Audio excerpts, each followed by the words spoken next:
ताहिर नसीर, आपका बहुत शुक्रिया। कुछ बात करेंगे कराची की। डिफेंस सदर गुलशन हदीद और सुरजानी टाउन समेत कराची के मुख्तलिफ इलाकों में तेज बारिश का सिलसिला शुरू हो गया है।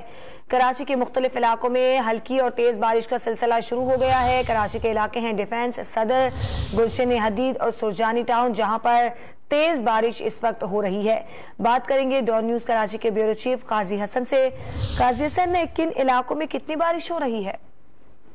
जी बिल्कुल, ये सुबह सवेरे से ही मौसम बहुत खुशगवार था और शहर कायद को काले बादलों ने घेरा हुआ था। और अब से कुछ दिन पहले जो है कराची के मुख्तलिफ इलाकों में डिफेंस, खिलफ्टन, सुरजानी, गुलशन के इलाकों से हमें इतलात मिली है कि वहाँ तेज बारिश का सिलसिला एक बार फिर शुरू हो चुका है। और महकमा मौसमियात का भी कहना है कि आज के दिन तक भी ये सिलसिला, बारिश का सिलसिला जारी रहने का इम्कान जाहिर किया गया।